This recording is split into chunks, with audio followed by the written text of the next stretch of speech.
Ele pregava sentado, deu em Lucas capítulo 4, falava sentadinho, né? Amados, primeira coisa que Deus falou comigo aqui sobre... Só falo eu, ou Deus.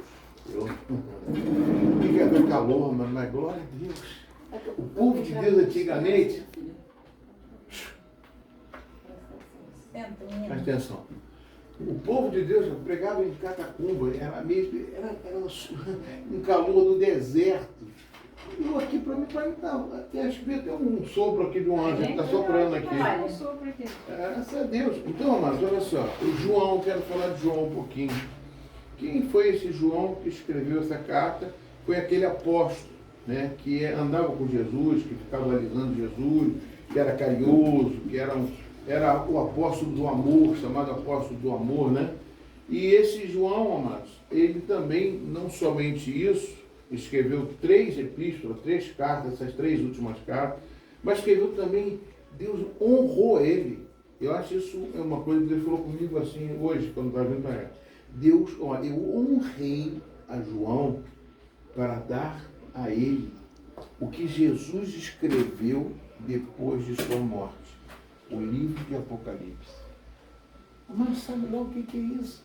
Quando Deus falou isso comigo, eu parei e falei, Deus, fala mais, fala mais. E deu o Apocalipse, ou seja, os finais dos tempos, ele deu a João, esse privilégio ele deu ao apóstolo João para poder fazer e escrever o Apocalipse. É tremendo, amados, é uma coisa assim, porque a interpretação de tudo que ele viu é muito sério, porque a gente não, às vezes, muita gente não entende, não sabe tempos e épocas.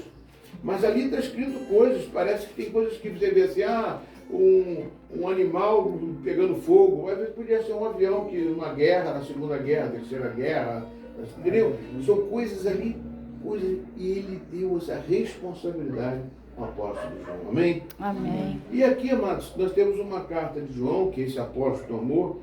Ele fala coisas importantíssimas aqui. Não vou me demorar, né? Nós estamos aqui na casa da irmã.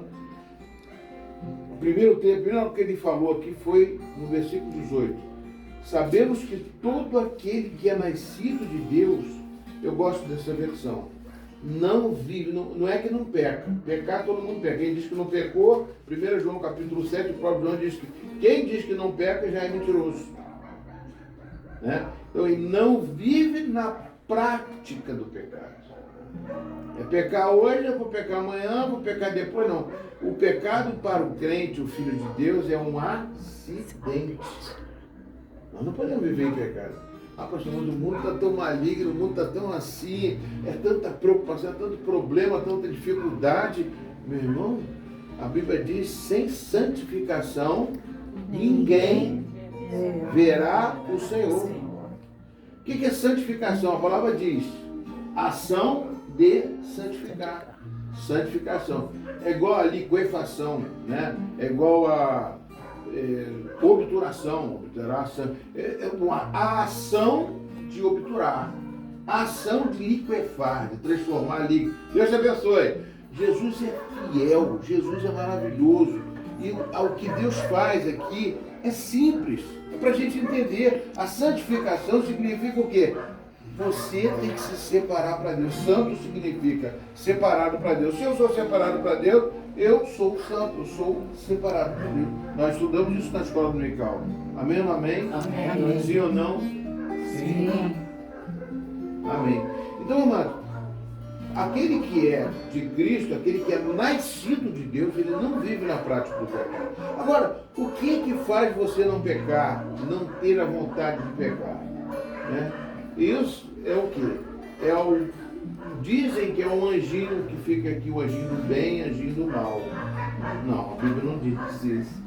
A Bíblia diz que você, se nascido de Deus, você nasceu de novo, da água e do Espírito. A água significa que a água fica em você? Não. A água representa a palavra de Deus. A água você pode ver que representa a palavra. O próprio Paulo, em Efésios, capítulo 5, versículo 25, ele fala que nós temos que ser lavados pela água, pela palavra. Da água, pela palavra. Lavagem pela água, pela palavra. A palavra que nos purifica. Por isso que ele deve comer a palavra. Está sempre com essa palavra. Por isso que conhecereis a verdade é o quê? A palavra. E a verdade vos libertará. Amém? Amém. Mas tudo na Bíblia é ligado uma coisa com a outra. Quem tenta fazer uma heresia, tenta fazer alguma coisa errada, essa pessoa se perde. Porque a Bíblia é correta. Por isso que ele tem que estudar a Bíblia. Pastor, você estuda a Bíblia há 30 anos ou mais. E já estudou, então você sabe tudo. Não sei nada, eu sei. Quanto mais eu estudo, menos eu sei. Mas eu vejo que Deus é grande, é maior, é melhor. E que a palavra ela é viva e eficaz. É isso que acontece. Então, quando ele diz aqui que sabemos que todo aquele que é nascido de Deus não vive na prática, não vive em pecado, porque quem é nascido de Deus guarda os mandamentos, como diz lá em Deuteronômio, guarda a santidade, procura não se separar de Deus, procura fazer as coisas corretas. Lógico, você pecar, eu peco também, eu não sei quantos, eu não sei, eu tenho um pecadômetro lá em casa, é um negócio de um aparelho que pega. Eu peco muito também, entendeu? Agora, depois um dia a gente vai fazer aqui uma seleção, não existe isso. Existe sim, todos nós pecamos. Mas o sangue de Jesus te purifica de todo pecado. 1 João 1,7. Mas nós não podemos pecar. Nós não devemos pecar. Nós devemos fugir do pecado. E aquele que é nascido de Deus não vive na prática. Se você não vive na prática, 1 João capítulo 2, ele fala o seguinte. Se algum de vocês, eu vou abrir aqui. Ou então abre alguém para mim, me ajuda aí. Vamos lá. 1 João capítulo 2, versículo 1. Se você pecar, por acaso você pecar, você tem um advogado. Você tem rapidinho. 1 João capítulo 2, versículo 1. Achou? Pode ler. Meus filhinhos, essas coisas vos escrevo, para que não pequeis. E se alguém pecar, temos um advogado para com o Pai, Jesus Cristo, o justo. Amém. E ele é a propiciação pelos nossos pecados. Propiciação. E não somente pelos nossos, mas também pelo pecado de todo mundo. De todo mundo, o pessoal que de Itaiquaçu, incluiu a gente aqui, todo mundo, beleza, estamos juntos, estamos nessa. Então, mas é importante nós termos essa entendimento. Você não deve, fala com o teu irmão, você não deve pecar. Você não deve pecar. Mas se pecar, fala assim, mas se pecar, temos um advogado. Temos um advogado. Jesus Cristo, o justo. Ele é a propiciação dos nossos pecados. Amém. Dá parabéns dela, porque você é filha de Deus, amém? Mas isso é maravilhoso, amados. Às vezes a gente pensa que é uma coisinha simples, é uma coisa fundamental. A maioria do mundo que jaz no maligno não sabe disso. Agora, o que acontece? Todos nós sabemos que somos que nascido de Deus não vive na parte do pecado, e quem é nascido de Deus guarda a si mesmo. E o maligno não toca nele. Ah, pastor, não é não. O maligno não toca. Toca. Porque eu, sinceramente, já fui tocado. Não sei, amados, eu não sei te dizer por que tocou em você, se tocou, não tocou. O apóstolo Paulo, ele também já disse em Tessalonicenses, capítulo 2, que ele falou assim, eu tentei ir ter convosco por 2 vezes, e o Satanás me barrou o caminho.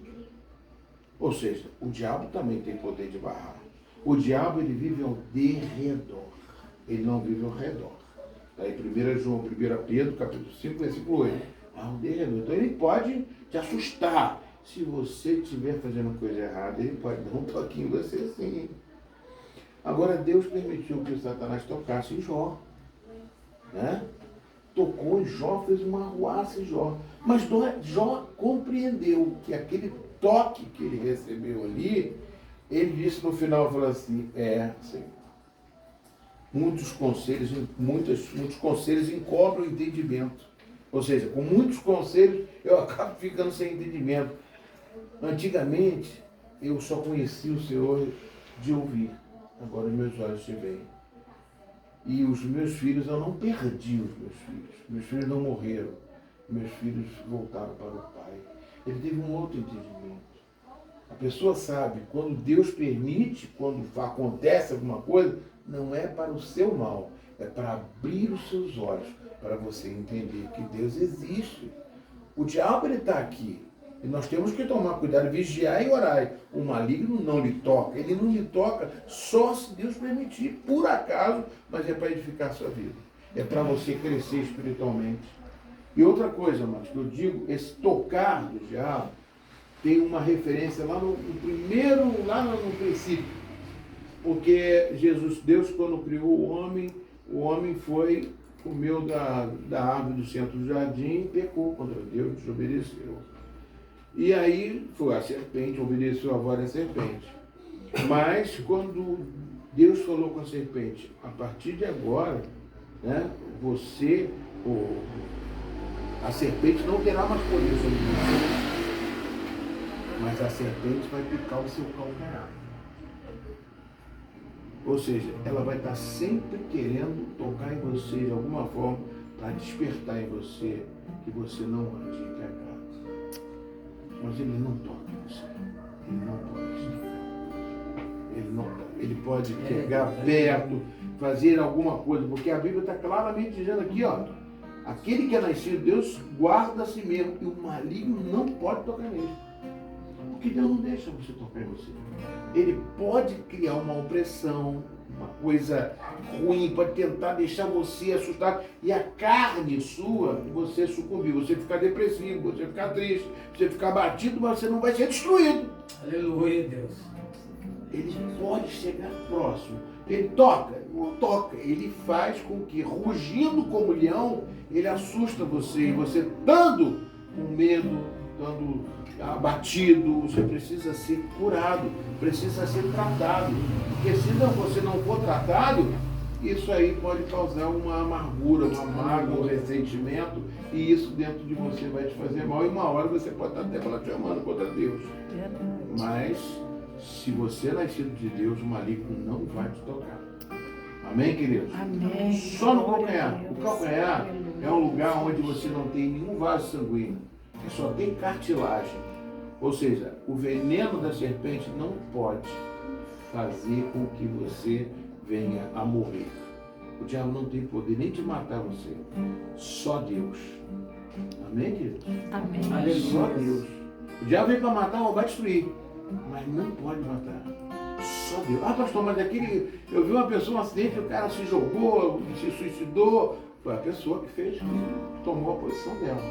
Mas o diabo não tem poder de matar ninguém. E nem tocar naqueles que são nascidos de Deus. Porque Deus o guarda. Deu para entender? Amém? Aleluia.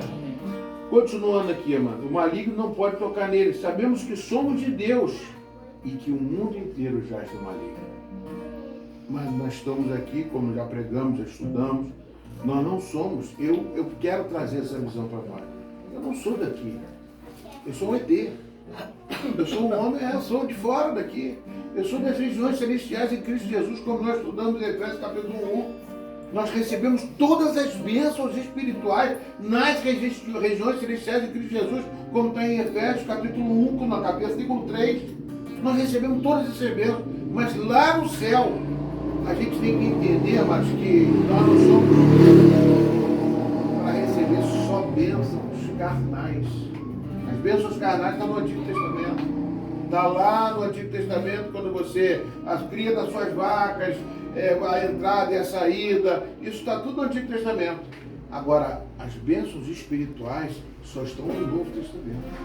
Essas são muito superiores, porque elas não ficam só aqui, elas vão para a sua eternidade, é para a sua salvação eterna. Amém, querido? Amém. São bênçãos que Deus dá a você, que você não está nem vendo, porque são coisas que Deus está trabalhando a seu favor, aqui e agora, neste momento. Deus está trabalhando a favor da Elisete, porque ela abriu a casa dela. Aleluia. Com certeza Deus está fazendo alguma coisa. Deus sabe de todas as coisas, mano. Quando você abre a casa para o Senhor, eis que estou à porta e bato. Se você abrir a sua casa, eu entrarei, cearei com ele e ele comigo. Amado, isso é uma aliança que Deus está fazendo com a sua casa. Ah, pastor, mas essa casa pequenininha, não importa, é onde você mora, é onde você tem autoridade para abrir.